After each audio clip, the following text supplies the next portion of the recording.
Salam alaikum. Donc voilà, comme promis, la suite de la deuxième histoire de Surat Yasin.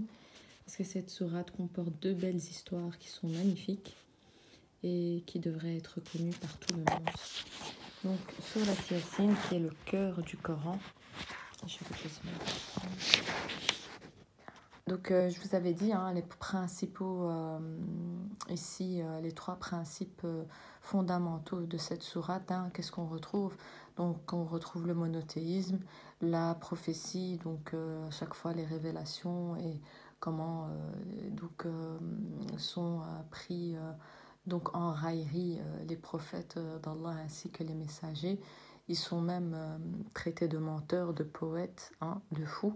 On en avait dit, et la résurrection le jour dernier. Donc Allah ici parle du jour dernier en disant que les pieux seront séparés donc des mécréants et que ceux qui se moquaient donc des pieux ici-bas, eh bien ça sera la justice dans l'au-delà, parce qu'à ce moment-là, ça sera les croyants qui se moqueront des mécréants à ce moment-là pour ne pas avoir cru. Voilà. Donc la deuxième histoire, en fait, elle évoque l'histoire avec Ali alayhi salatu wassalam, donc qui est le gendre du prophète alayhi salatu wassalam. On l'appelle Ali ibn Abi Talib. L'histoire, elle est très courte, mais voilà, je pense que comme ça vous êtes mis au courant. Donc c'est l'histoire où au moment où les Qurayshites étaient armés, voulait attaquer le prophète alayhi salatu wassalam, l'assassiner, le tuer devant chez lui. Au moment où ils sont rentrés, surprise, qu'ils ont trouvé à la place du prophète alayhi salatu wassalam Ali ibn Abi Talib. D'accord. Et pourquoi? Parce que le prophète sallallahu alayhi wa sallam avait eu la révélation qu'on allait venir le tuer. Et donc le prophète sallallahu alayhi wa sallam s'était mis à réciter donc la sourate Yasin, qui est le cœur du Coran, et il était arrivé donc au verset 9. Et nous plaçons une barrière devant eux et une barrière derrière eux, et nous les envelopperons de toutes parts pour qu'ils ne voient pas. Donc pour qu'ils ne voient pas que le prophète sallallahu alayhi wa sallam s'en va, quoi. Il a pris du sable et il jeta ensuite du sable au visage des Qurayshites. Ces derniers baissèrent leur tête et le messager de Dieu sallallahu alayhi wa sallam passa sans qu'ils ne s'en rendent compte. C'est ce qui la hisse au rang des sourates les plus récitées au chevet des mourants. Donc c'est ça l'importance de cette sourate. Voilà, donc comme je disais, il faut donner une importance capitale donc à la famille prophétique, les Ahl al-Bayt, qu'on retrouve aussi dans Surat al-Mudaththir. Certains ou certaines ont oublié de donner cette importance aux Ahl al-Bayt. Donc après le prophète alayhi salatu wassalam, ce qui nous a laissé, d'accord, c'est les Ahl al-Bayt, c'est sa famille prophétique, sa descendance et les 12 imams. Essayez de connaître un peu les sources des imams, comme Ja'far al-Siddiq alayhi salam, al-Baqir alayhi salam et le reste, d'accord. Les 12 imams, je vous les mettrai. Mais c'est important jusqu'à arriver à Al-Mahdi, donc le Mahdi qu'on attend, le Mahdi al-Muntadhar, qui a été dans la grande occultation, puis la petite occultation, et puis qui apparaîtra et que Allah va faire son islah en une nuit. Voilà, donc c'est important, la famille prophétique, en plus on le retrouve souvent dans le Coran. Allah ne nous parle pas encore une fois des compagnons, mais de la famille prophétique des Ahl al-Bayt, parce que Allah il oublie de rien omettre, sinon il nous aurait dit de prier sur les compagnons et puis sur la famille prophétique. On ne prie pas sur les compagnons, on prie sur la famille prophétique, d'accord. C'est une innovation de dire et les sahaba, d'accord. Donc Allahumma salli ala Sayyidina Muhammad wa ala Ali Muhammad wa ala Ali, on retrouve quoi? A-L-I, Ali.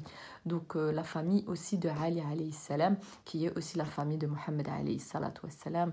Donc les meilleurs des créatures, les purifiés de toute souillure, les infaillibles. Oui, il faut le dire, c'est une vérité, ils ont été purifiés. Allah les a purifiés en dessous du manteau. Donc tout ce qui va sortir de Fatima Zahra alayhi salam ne peut être que infaillible et purifié, d'accord.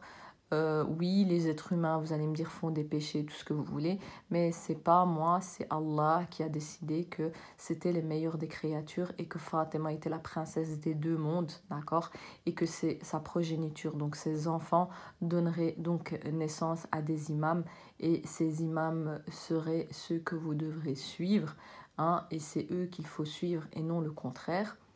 Donc ça c'est important, c'est écrit dans le Coran, je vous l'ai dit. Donc à vous de comprendre quand vous priez sur le prophète salatu wassalam, et bien vous priez aussi sur sa famille et pas sur ses compagnons ou ses amis.